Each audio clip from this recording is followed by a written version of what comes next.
Hi, everybody. My name is Martin, and I am an alcoholic, and it is a pleasure to be here. Um, I'm gonna go ahead and get right into it. Um, my home group is right here, a new spiritual family. My sobriety date is August 15th, 2022. So I'm at 2 years, 11 months, and 11 days. So I'm just under 2 weeks before I hit my 3 years. And I am and it's been a blessing. It's been a blessing ride this whole time. Has it been easy? Oh no, no, it hasn't. But I'm from Fremont, California, and I uh, um, I grew up in Dublin.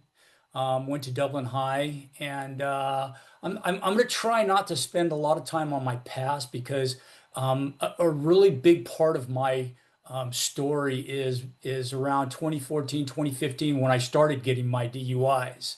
I had 4 DUIs total.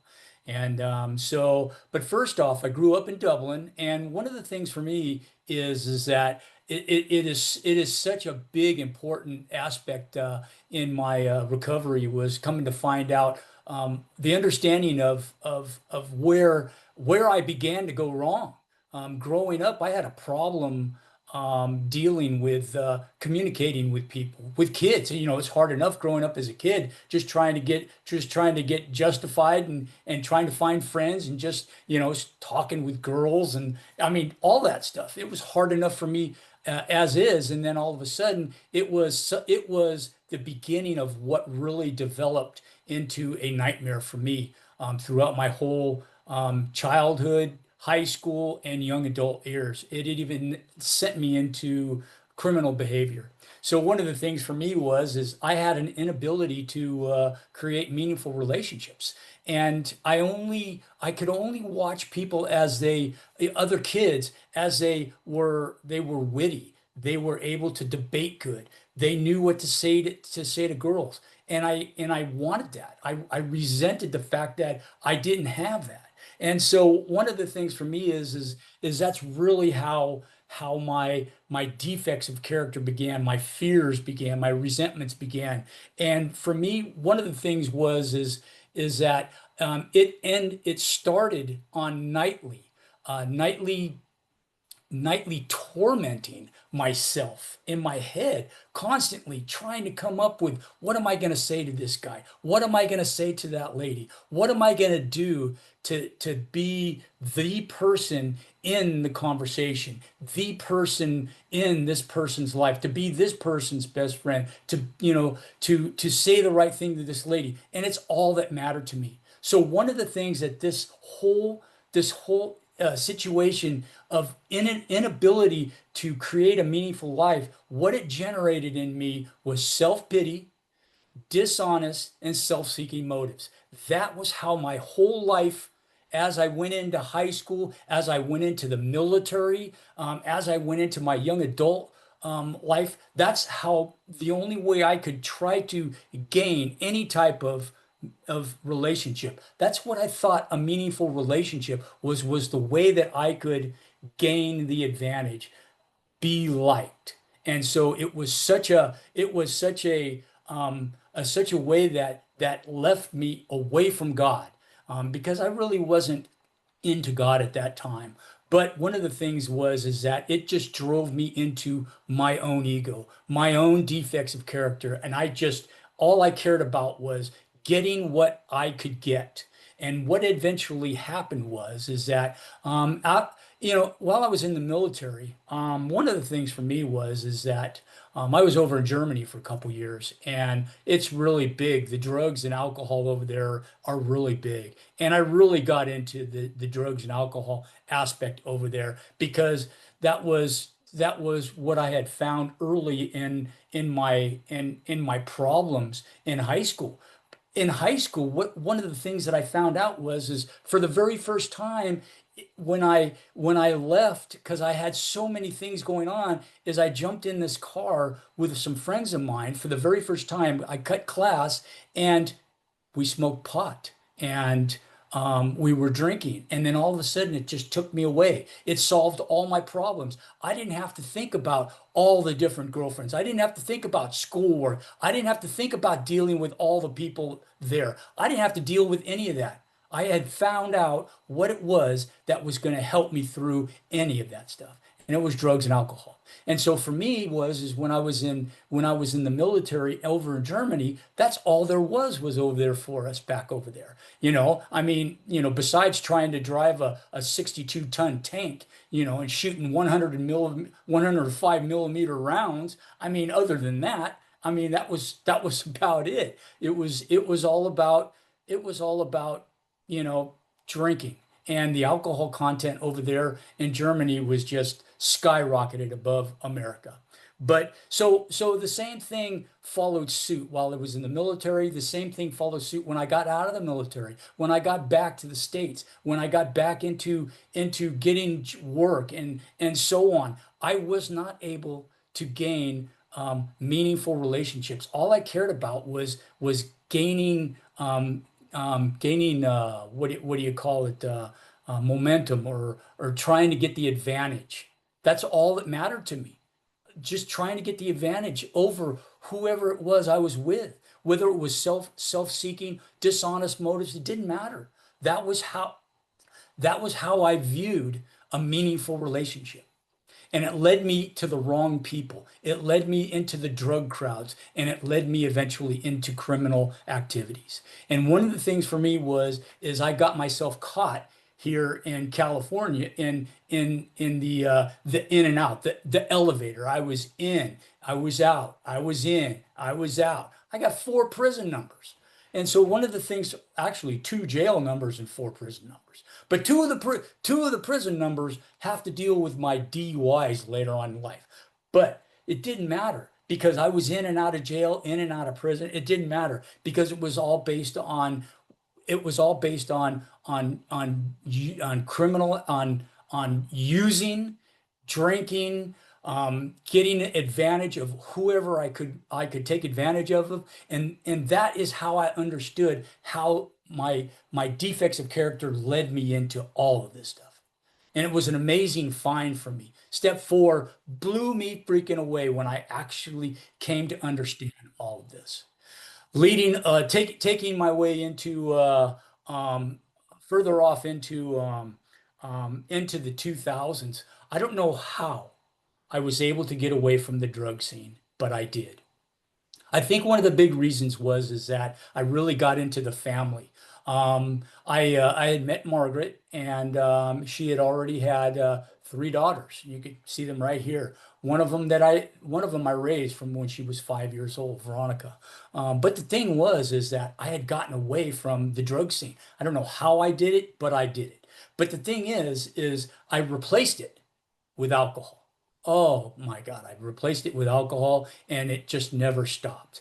And for me, I want to let everybody know this is kind of a triggering event, because this is what really set me off really big time I had a son, and he was a big part of my family.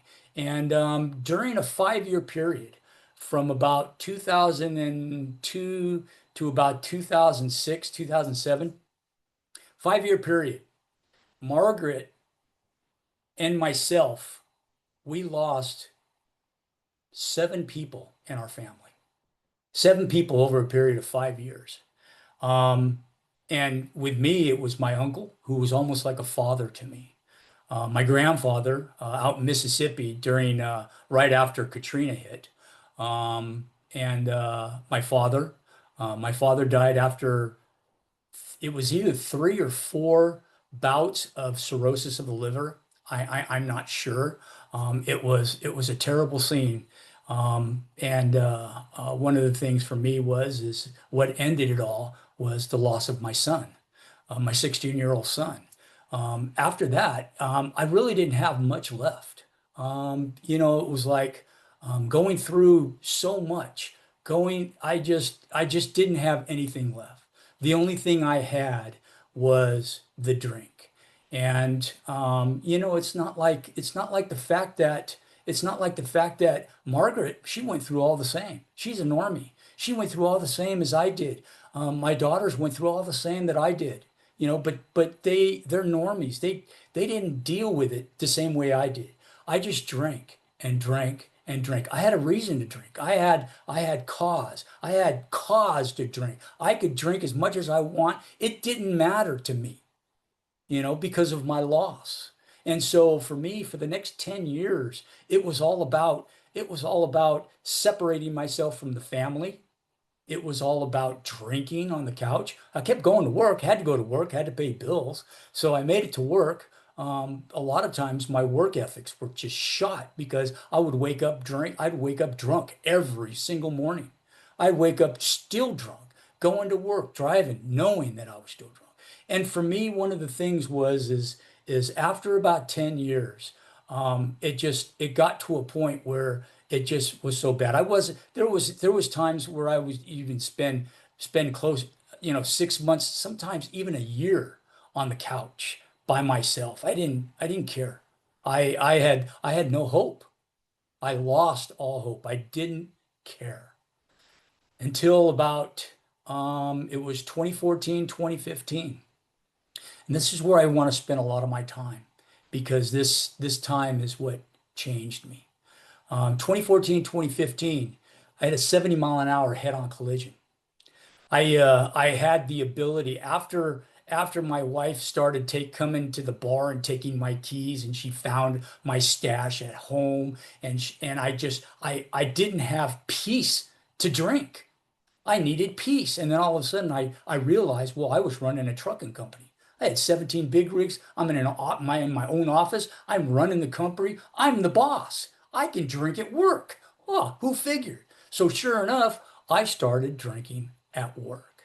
And it got to a point so bad that I was passed out during lunch. I was missing emails. I was missing schedules. I was missing everything. And the trucking company really suffered because of it. And so one of the things for me is it was important for me to drink. And then after the truck drivers would get off work, I would try to get them to drink with me. I can imagine a truck driver, who would drink, it's like, forbidden for truck drivers really to do that. And so one of the things for me is I had drank so much one night that I had passed out at the wheel. And sure enough, I hit an intersection going almost 70 miles an hour. And thank God I did not kill anybody. I sideswiped one car and I hit another car head on. And I didn't kill anybody, but they ended up taking me to the hospital. I had um, a scar across my chest from the seatbelt. And they did not arrest me. They did not arrest me. I spent the whole night in Kaiser Hospital in the emergency. They did not arrest me. They told me what had happened, and I thought for sure I was going to be going to jail. But they did not arrest me, and and so and so they let me go. And my wife, she knew what had happened. She could track me on the GPS on my phone. She knew exactly what happened. So one of the things that happened is that I got home and then we weren't talking. The biggest thing for me was passive aggressive. I didn't want to talk about anything. Fight with you? Ha! I don't want to talk with you, not at all. So I ended up staying on the couch, going through. I think after about a week, I was able to get back to work, and sure enough, I got right back to drinking. Well, one of the things is about a month later, I got a letter in the mail, and I had it was $1 million warrant because of some of the crimes that I had back in the 80s, along with this, it was a DUI with injury. I had a $1 million warrant. So I had to go to court they allowed me, so they allowed me to be OR'd, and I had to go into a sober living house, and I went into the sober living house, and I was able to fight my case. I was looking at a really I was looking at some time. And so I got me a really high expensive lawyer. And so for the next year, I was fighting which I thought it was going to be a three strikes case, but didn't really push the three strikes on it. So, but it was really bad. They started off with 12 years and they were coming down and down and down. They had gotten down to 6 years. And my lawyer said, just don't do anything. We're going to keep fighting this. We're going to keep trying to bring it down. And sure enough, when I was at this sober living house, I was still drinking. So we were getting tested on a daily basis. I was paying off the guy who would test us every day because I knew he was hard up. And so I was paying him off kind of under the table like. And so for me, I would get my alcohol the night before. I would go to work like at 3:30 in the morning. I would just get blasted. So pretty much by 5 o'clock in the afternoon, when I would get tested, pretty much I would pass. But I also was paying the guy off where he wasn't going to, even if I didn't pass, I probably would have action. It got so bad for me. My alcohol just it got so bad at this place. There was two households, and in between, they used to have the 12-step meetings every day. And I had passed out because of drinking so bad. So I'm passed out in between the two houses while they're having a 12-step meeting. And so eventually they just said, "Hey, look, you're on restriction. You ain't got nothing coming." I had to tell my wife and everything. It just got so bad on me. So after I'm still fighting my case, and after about another 3 months, I got off restriction. I started drinking again at the sober living house. I'm still fighting my case, and then all of a sudden, within a 2 week period, I get two DUIs. So the thing is I'm on bail. I'm on bail from another county. So the thing is that Contra Costa County doesn't know what's going on in Alameda County. So I get two DUIs in Alameda County. And one of the DUIs is I totaled my truck that I'm driving now. I think my wife says we got it repaired for $35,000. Figure that. But anyway, so one of the things for me is I ran into a telephone pole, and what happened? They didn't know what was going on in Contra Costa because it's a crime to commit a crime while you're on bail from another crime. And so one of the things is that they didn't know what was going on in the other county. So they just let me out the next morning.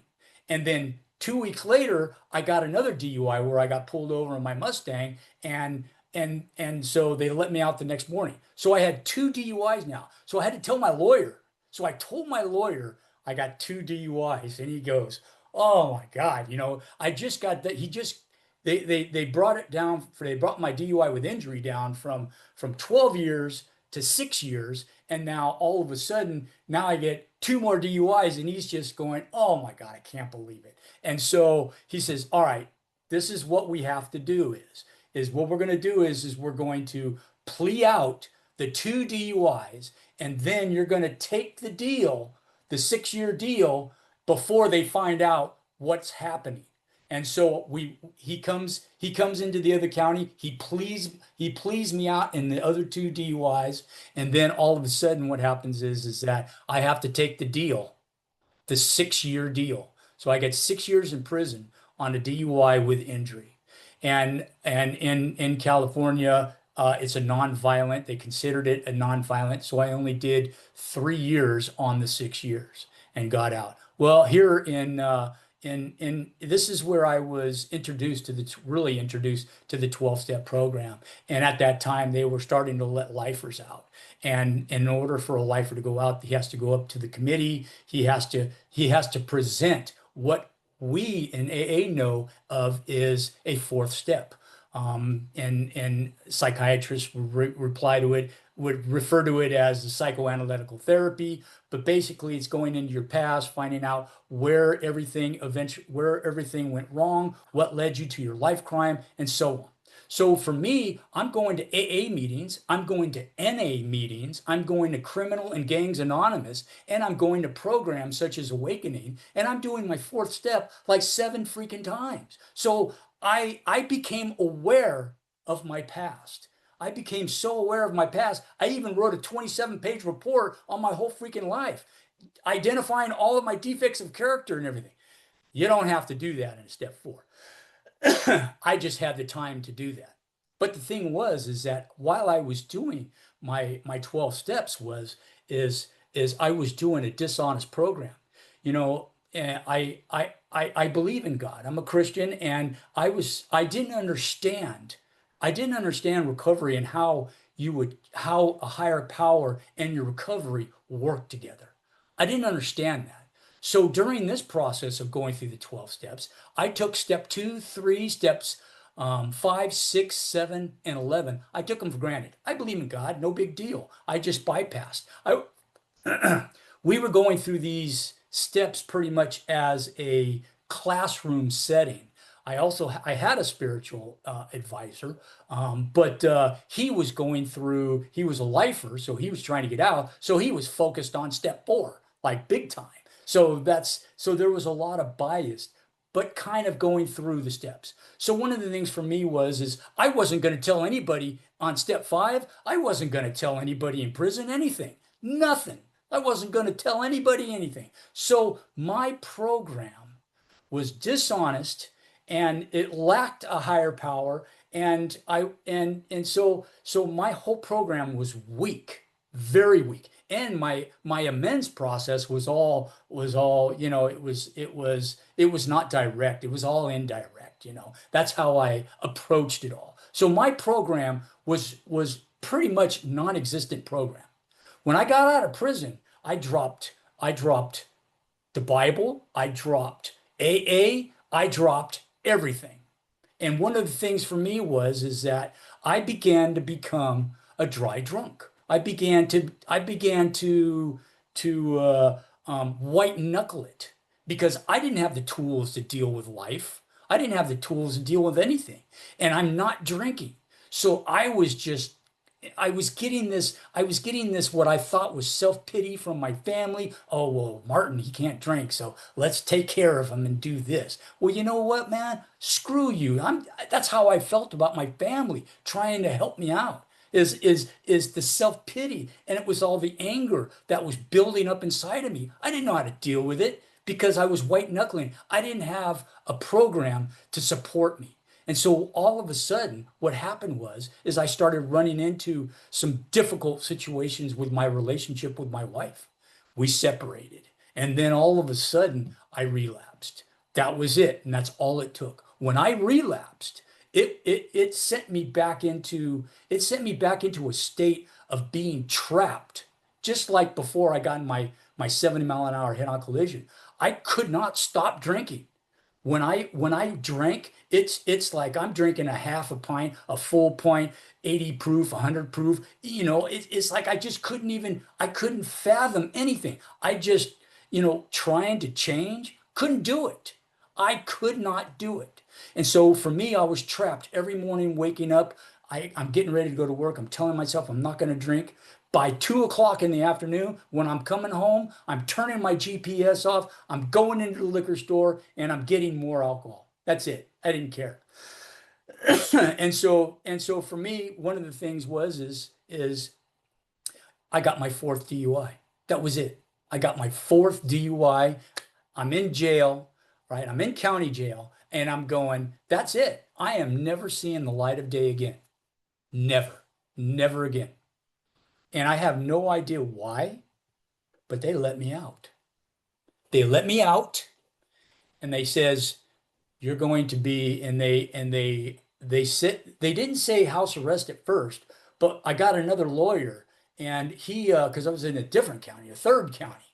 My DUIs, they spread out all over the place. But anyway, so I got another lawyer and he says, well, we're going to try to get you house arrest. So all this time that you spend fighting your case will go towards your case all this time because it gets double time before you get sentenced. Everything that you every as much time as you do, whether it's in county jail or whether it's on house arrest, you get 2 days for every one day. I said, oh, great. Put me on house arrest, and we'll fight it for 2 or 3 years. I don't care because I knew I was going back to prison. I knew I was going back to prison and I knew I was going for good.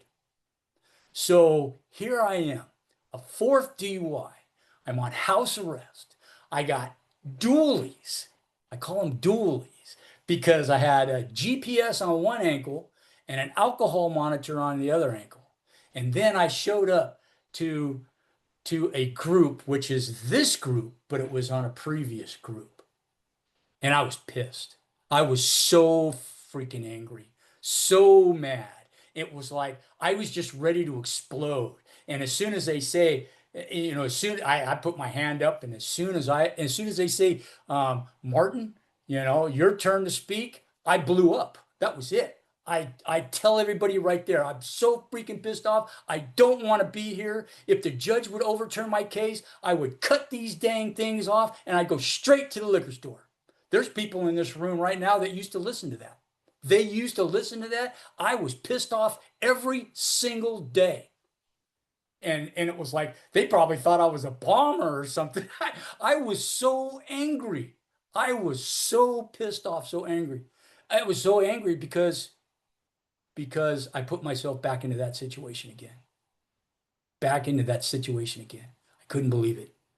So finally, after a couple months, I finally started to settle down.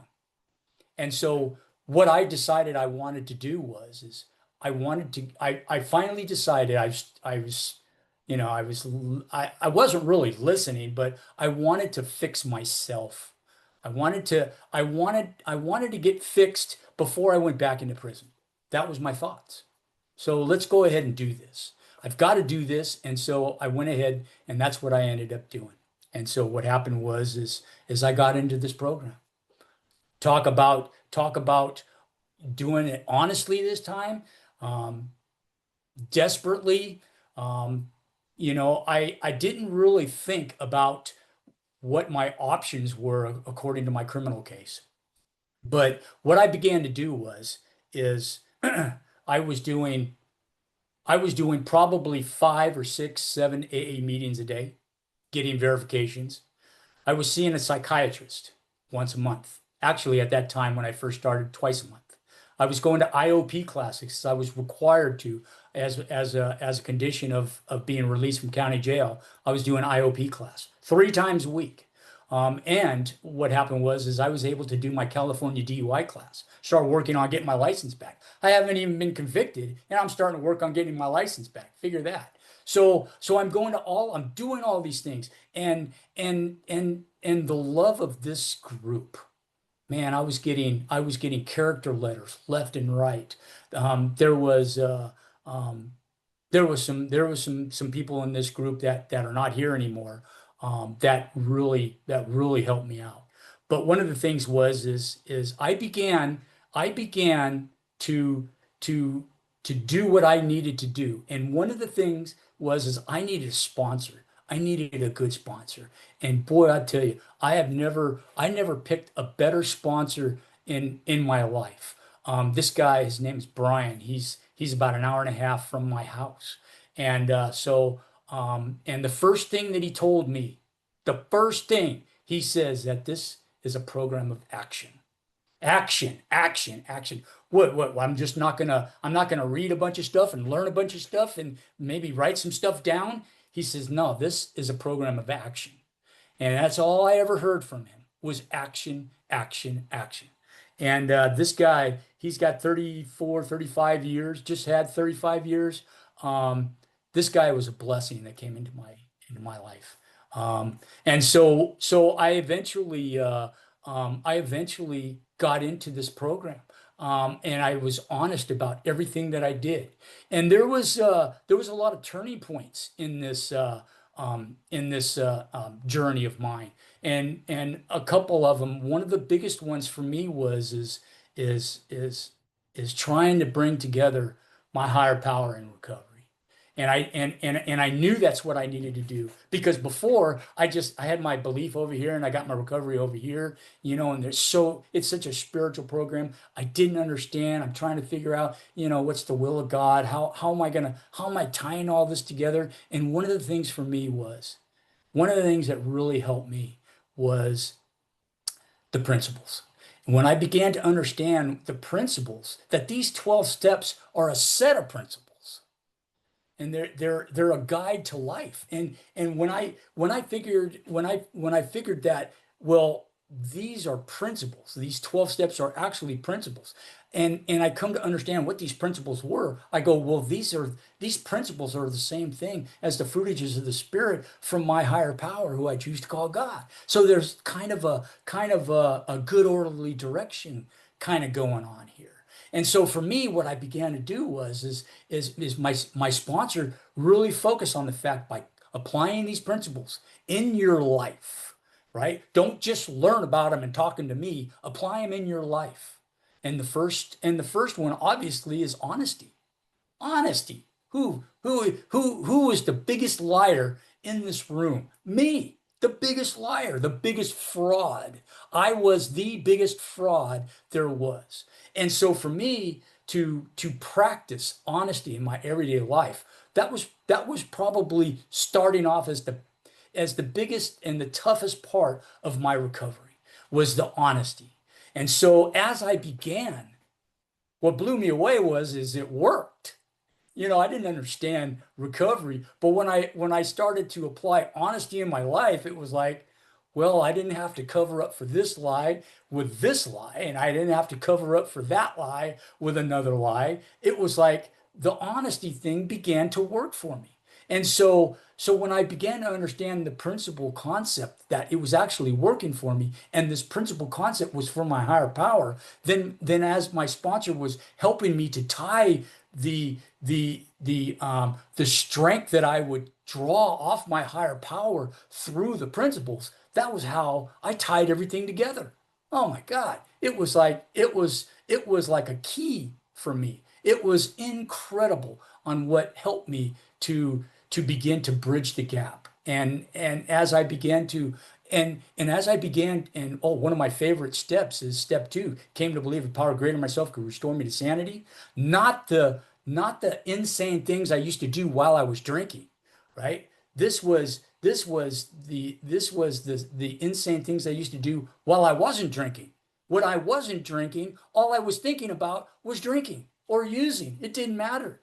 And that was starting to lead into another turning point for me, or a spiritual experience of the educational type.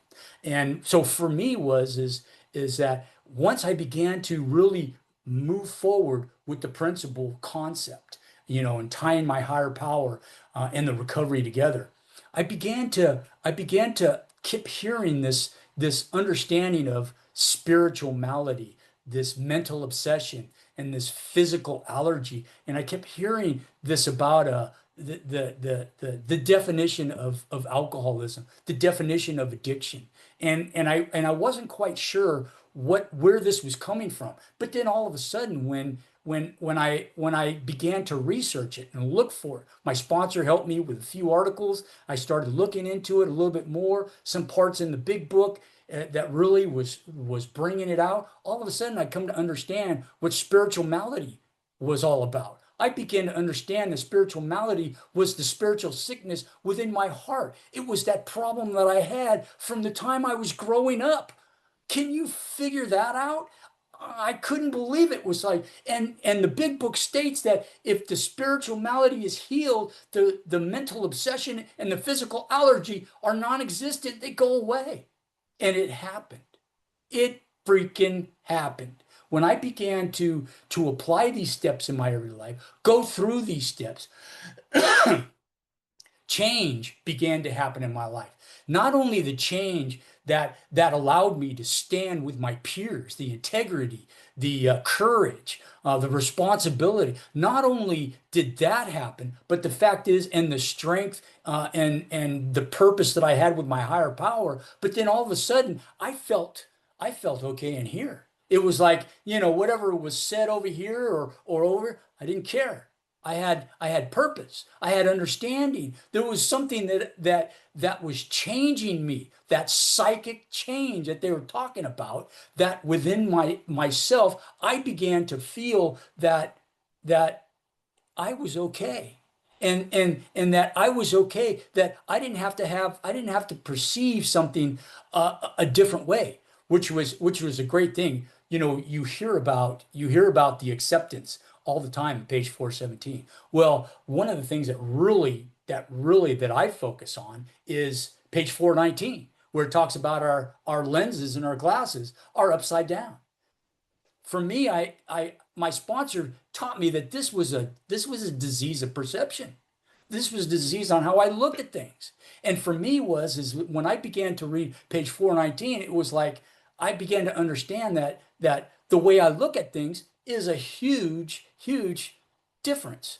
And so that was a big part of helping me out. So now I have a progression, acceptance, perception, God, my sponsor, meetings, another alcoholic, just like a football player, a football quarterback. He's got his progressions that he goes through. Well, I got my progressions. I got my tools. I didn't have my tools when I got out of prison that one time. I didn't have my tools. I was dry drunk in it. I was white knuckling it. Today I got tools. Now I just want to end with a few things here. A story that if I didn't have this recovery, I was on house arrest, and I was sitting in front of work having lunch, and I got a call from my sister. She says, "Mom's not doing good. She's not going to make it." And I was tripping. She's at the hospital, and then and then the next day, which was on a Thursday, she calls me up. Oh no, it was Friday. The first call was on Thursday, the second call was on Friday. She calls me up, and it's like early in the morning because I go to work like at 5:30 in the morning. And so she goes, "Mom's got 72 hours to live." And I'm in California. She's in Idaho with my sister, and I'm on house arrest. How in the heck am I going to be able to leave? And I've got GPSs. And how am I going to leave the state? I'm on pretrial monitoring. I got to leave. These guys aren't going to let me go. So at that point, I thought that was it. I'm never going to see my mom again. That was it. So what happened is I called my lawyer right then and there. And my lawyer says, "Give me as much information as you can." So I told him as much as I could. And what happened is he got a docket that morning for the afternoon. And then that afternoon, the judge and the DA told him he can go. And then my lawyer called me right after that and told me I could go. Oh my freaking God, I couldn't believe it. So Saturday morning at 4 o'clock in the morning, I drove 10 hours to Idaho. Drove 10 hours to Idaho. I didn't even stop at my sister's house. I just picked her up and we went straight to the hospital. And I spent about 3-4 hours with my mom. And that night when we were walking out, I don't know what it was, but I told my sister, "Hold on a second." I went back in and I spent about 10 minutes making an amends to her. I don't know why. I felt like I had to do it. And so when we went home, she looked like she was all right. I figured like maybe she's going to last a few days. We got a call that morning as she passed. And if it wasn't for this program, if it wasn't for me turning my will over to my God and applying the principles, if it wasn't for that, I would not have made it out there. I wouldn't have made it out there. Matter of fact, while I was driving out there was alcoholics that were calling me, making sure that I was all right, driving through the high desert. And one of the things for me it's unbelievable that because of this program, because of AA, because of all of you, I got to spend the last, and the judge and the DA. And I wrote a letter and I had it read in court the next time I was in court, thanking the judge and the DA and the lawyer and everybody who was involved in the courts allowing me. And the courtroom was silent when the lawyer was reading it. And I'm telling you right now, I'm speechless on having that ability. I'm speechless beyond gratitude. One more thing, actually a couple more things. I got to meet my sponsor for the first time. My grand sponsor. So my sponsor's sponsor got his 50-year chip. So I got to meet my sponsor for the first time, and I got to meet my grand sponsor, and my grand sponsor went on the stage and got his 50-year chip. And I was there meeting him. I got pictures and everything. It was so cool. And as of June 25th this year, a month ago, I got off parole, done with parole. So a year ago, a year and a month ago, I got sentenced, time served, 2 years on house arrest. I got sentenced, time served, because they gave me, I got a total of 4 years towards my case. So they gave me time served. They gave me a 1 year parole, and that 1 year ended June 25th. And oh my God. And on June, I had finished paying all of my restitution. 7 years, 6 years of paying restitution, monthly restitution, I have been paying. Done, paid. I no longer owe the state of California shit. I am done. And so, one more thing. As a result of getting off parole, I was able to leave California and go visit my sister. This happened about 2, 3 weeks ago. I drove, and it was a beautiful drive. I went, and my sister, she's struggling, and she's having trouble with the house. I was able to go spend a week with her. I had vacation time, so I was able to spend a week with her. I helped her with her house. I got a lot of stuff done with her, and I was able to do that. And I was sober the whole time. I was enjoying it the whole time. And I'm telling you right now, this program has been incredible for me. It's changed my life. And nay, I wouldn't rather be anywhere else other than right here. I want to thank everybody for being here. And with that, I'm out.